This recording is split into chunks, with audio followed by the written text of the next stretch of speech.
wabarakatuh. Halo teman-teman di rumah dan bunda-bunda yang di rumah. Ketemu lagi sama kita bertiga di podcast kelompok 4. Sebelumnya kita perkenalan dulu ya, karena kalau kata orang tak kenal sama kata sayang. Di sini perkenalkan, aku Dila sebagai moderator yang akan memandu podcast kali ini dari awal hingga akhir nanti. Lalu ada dua lawan bicara aku. Boleh kenalan dulu? Ya. Kalau aku Fanya Nur Aziza. Kalau saya Aisyah Salawuni Stefa ya. Oke, jadi di kesempatan kali ini kita akan membahas isu-isu soal permasalahan anak.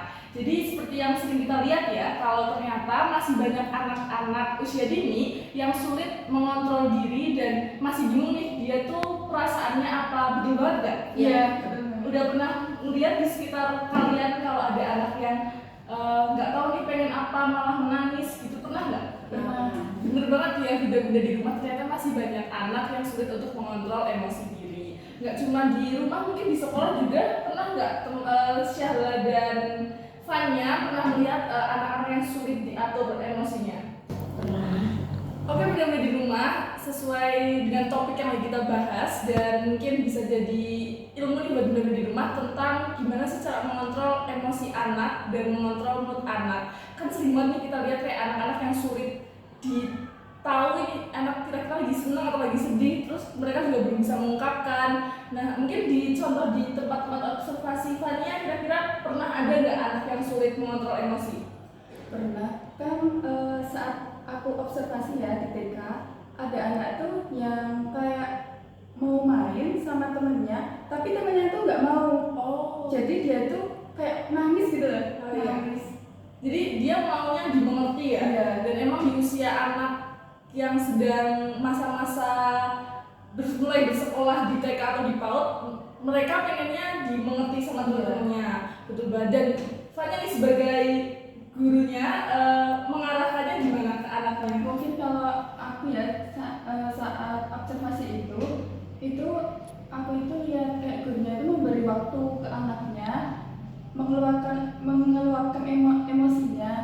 Nah, dan nantinya tuh anak tuh akan gimana ya? Kan biasanya kalau anak tuh nangis ya. Iya. Ya, jadi guru itu memberi waktu dan nantinya kalau sudah tenang gitu gurunya akan menanyakan gimana kamu gitu.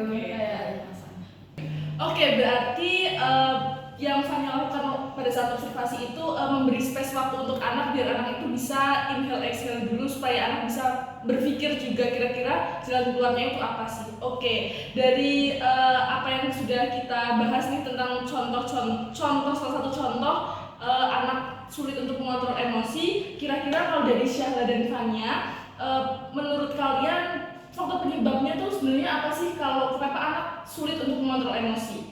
Karena pengaruh keluarga itu mungkin bisa dari pola asuh yang kurang baik maupun kurang peduli terhadap anak, karena juga berdampak pada perkembangan emosi dan perilaku.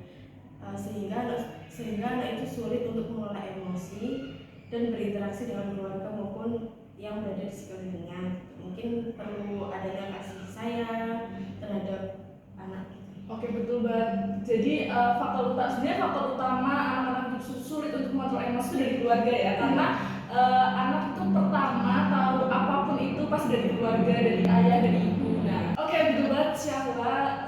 Aku juga setuju nih kalau faktor penyebab utama dari anak sulit mengontrol emosi itu adalah dari faktor lingkungan keluarga, karena keluarga adalah yang pertama anak belajar sebelum ke sekolah itu pasti meniru orang tua, dan anak-anak tuh pasti perlu kasih sayang, perlu perhatian dari orang tua. Jadi bunda-bunda di rumah harus kasih perhatian dan kasih sayang ke anak sesuai dengan yang sebenarnya gitu. Terus kira-kira kan penyebabnya nggak mungkin keluarga aja ya, tapi ada penyebab-penyebab lain. Apalagi nih yang mungkin pengaruh lingkungan ya. Oke. Ya, kalau lingkungan itu kan biasanya anak-anak kan kayak berteman dengan temannya.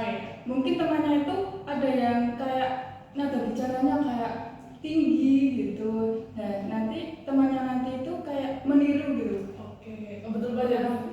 Selain mungkin kalau bisa dicontohkan secara konkret, mungkin anak main sama teman-temannya, terus nanti temennya ada yang bilang kasar juga sampai anak ikut ngomong kasar. Jadi lingkungan emang juga termasuk faktor pengaruh yang menyebabkan anak juga sulit untuk mengontrol emosinya. Oke, terus kira-kira Mas ada lagi nggak? Selanjutnya ada kurangnya pengetahuan dan keterampilan guru atau orang tua.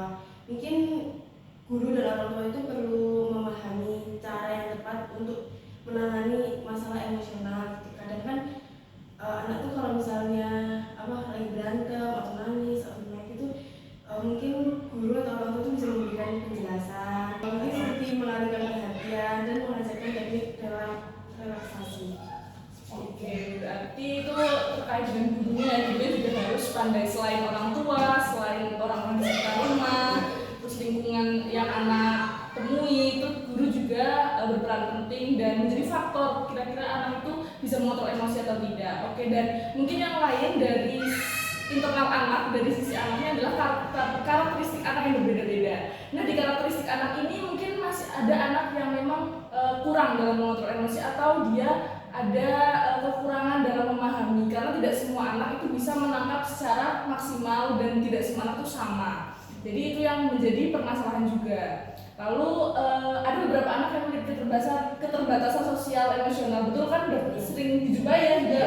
Kalau ternyata ada anak yang memiliki kontak keterbatasan dan mungkin bukan hanya terbatas komunikasi dengan orang lain, tapi bahkan ke teman sebayanya juga memiliki keterbatasan, itu juga menjadi faktor penyebab anak sulit mengontrol emosinya. Oke, selanjutnya di pembahasan selanjutnya setelah kita sudah tahu nih tadi tentang analisis penyebab anak sulit mengontrol emosi, yaitu bisa kita recalling lagi ada faktor keluarga, faktor lingkungan, faktor lalu guru dan orang di sekitarnya, dan karakteristik anak yang berbeda-beda, dan yang terakhir tadi keterbatasan interaksi sosial. Oke, setelah kita tadi sudah membahas tentang kenapa sih anak tidak bisa mengontrol emosi dan kita sudah tahu nih penyebab-penyebabnya ternyata memang ada di sekitar kita dan bahkan kita ya yang menjadi penyebab anak itu tidak bisa mengontrol emosi. Selanjutnya kita akan menjelaskan atau menyampaikan tentang solusinya apa sih semisal anak itu tidak bisa mengontrol emosi, sulit mengontrol emosi. Oke, mungkin dari Fanya atau Syahla dulu yang mau menjawab kira-kira solusinya apa itu bisa disampaikan. Mungkin yang pertama bisa selesaikan masalah, karena kan ketika anak kayak berantem atau nangis gitu, mungkin kita sebagai guru bisa menanyakan gitu ke anak kayak kamu kenapa gitu, bisa diceritakan nggak sama guru gitu, mungkin itu juga bisa. Oke, kalau Fanya Mungkin yang tadi ya kayak memberikan anak itu waktu gitu, kan dia tuh kalau baru marah kan kayak masih emosi ya. Seperti itu sih.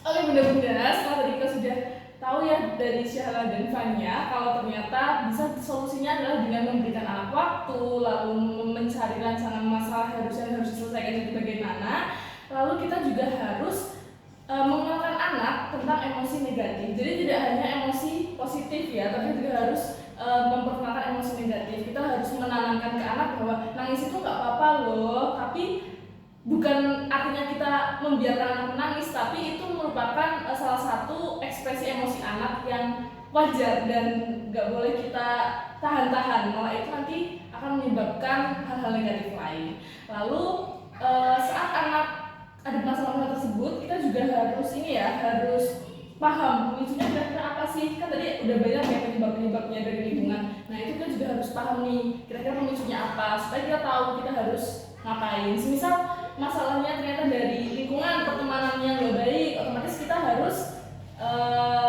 memberi batasan gitu ya, memberi batasan ke anak, terus memberi pengertian ke anak. Boleh main sama si ini, tapi yang jelek-jelek gak boleh diikuti gitu.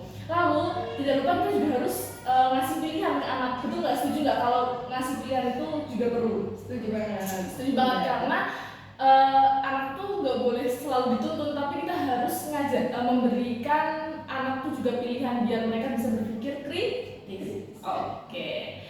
Itu rancangan solusi yang mungkin bisa bunda-bunda lakukan di rumah kalau anaknya itu kok kayak kesulitan mengontrol emosi.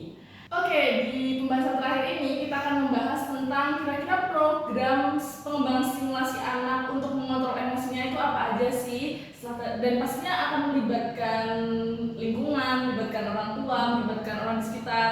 Ayo kita langsung bahas.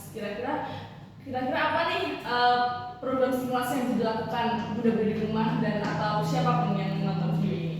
Mungkin yang pertama bisa mengajarkan anak untuk berempati. Contohnya seperti mengajak anak berkunjung ke panti asuhan. Itu kan anak kan dapat memahami perasaan gitu ketika mereka ada di panti asuhan, kayak oh ternyata tuh panti asuhan seperti ini. Ya, mungkin bisa mengajak anak untuk berdiskusi ya. Contohnya itu ketika anak sedang marah, karena kalau sebagai orang tua ya, kita tuh dapat mengajak anak untuk duduk dengan tenang, berbicara, kenapa anak itu kok marah gitu. Kan terkadang kan kayak nangis, kenapa kamu udah tenang belum gitu. Oke, lalu ada lagi mungkin? Memberikan anak waktu untuk bisa mengekspresikan emosinya secara wajar. Jadi kan ketika anak sedang sedih maupun marah, kita sebagai guru atau orang tua itu memberikan ruang dan waktu untuk anak itu mengekspresikan perasaannya mereka. Misalnya ketika anak ingin menyampaikan sesuatu yang membuat anak marah, itu bisa diberikan kesempatan untuk mengungkapkan perasaan anak. Oke, jadi memang tadi sudah bahas waktu, ternyata memang dalam segala apa yang kita lakukan, waktu itu sangat menjadi poin utama yang harus kita perhatikan. Lalu yang terakhir nih, kalau solusi dari aku ya, mungkin ada beberapa anak-anak bunda yang di rumah kalau anak-anak itu susah banget diatur dan mungkin sudah memerlukan penanganan khusus, itu bisa langsung melaksanakan konseling atau terapi. Jadi semisal anak sudah tidak bisa menggunakan tahap-tahap yang sudah disampaikan Syahla dan Fanya, bisa langsung konseling dan terapi. Karena mungkin anak sudah mengalami hal yang cukup serius dan perlu cepat segera ditangani. Seperti itu. Oke, jadi pembahasan tadi kita sudah membahas tentang kenapa sih anak kurang bisa mengontrol emosi, lalu ternyata ada beberapa penyebab yang menyebabkan anak sulit mengontrol, dan solusinya sudah kita sampaikan juga kira-kira apa. Terima kasih sekali untuk Syahla dan Fanya yang sudah mau hadir dan kita sharing-sharing di sini. Semoga bermanfaat untuk bunda-bunda di rumah. Sampai jumpa di lain kesempatan. Ditunggu video-video edukatif lainnya.